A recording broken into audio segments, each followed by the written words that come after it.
As Hitler rose to prominence within Germany, there were a number of events that allowed him to increase his stranglehold over the population of the country. Through a number of political manipulations and movements, he managed to eventually establish the Nazis as the only major political party in which any opposition to his party were extinguished. There was an event which took place 4 weeks after Hitler was sworn in as Chancellor, which gave him the excuse to ruthlessly attack some of his greatest enemies, the Communists. The Reichstag Fire saw the German Reichstag Parliament building being gutted by an act of arson, and after the inferno was started, there was a communist arrested who had a criminal record for arson. Shortly after, Marinus van der Lubbe was sentenced to death and was executed in brutal fashion, but around 75 years after the fire, the German government granted van der Lubbe a posthumous pardon, relinquishing him of any criminal responsibility for the Reichstag Fire. So join us today as we look at the brutal execution of Marinus van der Lubbe, the Reichstag Firestarter, and remember to support our channel. Please make sure to subscribe. Marinus van der Lubbe was born in South Holland, and his parents were divorced. His mother died when he was a young boy, and then he lived with his half-sister's family. After his schooling, he worked as a bricklayer and was known for being a very strong young man. Whilst working on the building yard, he became familiar with the labour movements and also communism, and he joined the CPN, the Communist Party of the Netherlands, and its subsequent youth groups. He was active in the groups, but at the age of 17 was injured on the building site. He had got Lyme in his eyes and spent months in hospital and almost lost his sight completely. But this forced him to change his job, and he was then unemployed for a period of time and only received a weekly benefit, which was not sufficient. He ended up learning German and moved to Leiden, where he founded the Lenin House and organised communist meetings. Van der Lubbe was seen in the local area as a communist troublemaker, who after a strike broke out in a factory, was seen as one of the main advocates. But at the time, he began to consider moving to the Soviet Union, but could not afford to do so, and he remained a member of the unemployed workers' movements and the communist groups. But he heard what was happening in Germany, and he heard about the rise of Adolf Hitler before he became the Chancellor, and in 1933 he moved to Germany to become involved in the local communist groups. But the key thing at the time is that van der Lubbe had a reputation for being a troublemaker and also an arsonist, as his criminal record had several charges of attempted arson on it. He walked to Berlin, and it took him 15 days to do so, and when he arrived he discovered that the Communist Party were not resisting Hitler's rule. Hitler had been sworn in as Chancellor and the head of a coalition government on the 30th of January 1933, and he asked President Paul von Hindenburg to dissolve the Reichstag and hold new elections, with this being set for the 5th of March 1933. Hitler, in his mind, wished to solidify the strength of the Nazi Party, and he passed the Enabling Act, which allowed him to pass any laws without consulting the Reichstag. These laws also allowed him to ban other parties within Parliament, but the focus for Hitler was to increase the seats in Parliament of the Nazi Party. But then the fire broke out. After 9 p.m. on the 27th of February 1933, it was reported that the Reichstag building was on fire, and the firefighters were fighting the huge blaze that was causing devastating damage to the Parliament. Most of the building was on fire, and it took around 2.5 hours to put the fire out, and then the inspections occurred. A large amount of firelighters were found outside the building, so it was believed that the fire was started deliberately.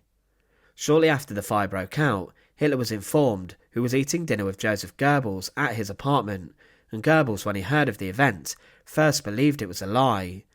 But after another call, the pair left Goebbels' apartment, and they then went to the Reichstag, with the fire now just a smouldering ember. Hermann Goring met them there, and it was said he screamed to Hitler, "This is communist outrage. One of the communist culprits has been arrested." But what was Goring reporting? It was believed that Marinus van der Lubbe was arrested inside the building of the Reichstag, or just outside. A Gestapo agent stated, "A few of my department were already engaged in interrogating van der Lubbe. Naked from the waist upwards, smeared with dirt and sweating, he sat in front of them breathing heavily. He panted as if he had completed a tremendous task. There was a triumphant gleam in the burning eyes of his pale, haggard young face. It was claimed that Hans Flotter, a theology student, was walking past the southwestern dark corner of the Reichstag, when he heard breaking glass and saw a man with a burning torch in his hand. Then the man waving the torch, van der Lubbe, was arrested and was reported as being out of breath and dishevelled. There have been disputes about whether van der Lubbe actually set fire to the Reichstag or not. In the aftermath, foreign newspapers began to accuse the Nazis of setting fire to it, but he was seen as a communist scapegoat by others. Most historians consider that he did start the fire and that he had a long history of attempting to burn down buildings, but there have been accusations towards the Nazis for torching the Parliament building themselves. For Hitler, it came at a too perfect time, as he then had the power to begin to ban his enemies and strike against communists who had destructively destroyed the Parliament of the government. There are accusations that van der Lubbe was taken to the Reichstag once the fire had already been started, where he was actually arrested, or that Hermann Goring set fire to it. Goring was overheard boasting once about starting the fire, stating, "The only one who really knows about the Reichstag building is I, for I set fire to it," but at the Nuremberg trials he later denied this. Following the fire, Hitler managed to increase his stranglehold over the people despite being still the Chancellor. The German public began to panic, fearing communists within their ranks, and thousands of communists were imprisoned after the fire. Hitler slandered them greatly, criticising them, and eventually he got what he wanted, a majority inside the Reichstag from elections. In July 1933, van der Lubbe and 4 others were placed on trial for setting fire to the Reichstag. The trial, named the Leipzig trial, took place from the 21st of September to the 23rd of December 1933, and the defendants were accused of arson and also attempting to overthrow the government. The trial was broadcast on the radio, and it was expected that all the communists on trial would be found guilty. Van der Lubbe testified, and he said how he had lost his sight in one eye, and he spent time as a drifter around Europe, and he also said he was a member of the Dutch Communist Party. He viewed himself as a communist and was attacked by other defendants, but the others who were on trial with him were acquitted. Marinus van der Lubbe was found guilty and was sentenced to death. It was stated that the Communist Party of Germany, the KPD, had planned the fire to start a revolution.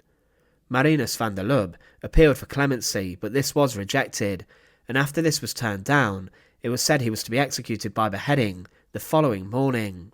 He answered to the judge, "Thank you for telling me. I shall see you tomorrow." Inside of Leipzig prison yard, a guillotine had been set up to perform the beheading of the Reichstag Firestarter, and the guillotine was used throughout the Third Reich as an efficient way of executing those who Hitler deemed were traitors. The guillotine was operated by a German executioner, and van der Lubbe was brought from his cell inside Leipzig prison. He was led through the doors into the courtyard, where he was greeted by the executioner's assistant. The assistant confirmed his identity before he was then handed over to the executioner. Within seconds, he had been strapped to a board and then slid under the guillotine blade. Once final checks occurred, the lever was pulled and the blade fell, cutting the head off Marinus van der Lubbe and executing him in swift and quick fashion. The execution of Marinus van der Lubbe has been seen as a rather controversial moment in German history. After the war, efforts were made by his family to rehabilitate his name and to overturn the original verdict of the trial. His sentence was changed in 1967 from death to 8 years in prison, which was pointless as he had been guillotined decades before. However, in 2007, the Attorney General of Germany nullified the verdict, and van der Lubbe was posthumously pardoned on the basis that he was executed by a Nazi regime, which was unjust and disgusting. It was said his death sentence was politically motivated, which added to the sentence. The conclusion did not consider whether he had or had not set fire to the Reichstag. It's up to you what you believe, but what cannot be disputed is that van der Lubbe has gone down in the history books for being the Reichstag Firestarter and the man who was executed for it. Once again, thanks for watching. To support our channel, please make sure to subscribe, and once again, thank you so much for watching.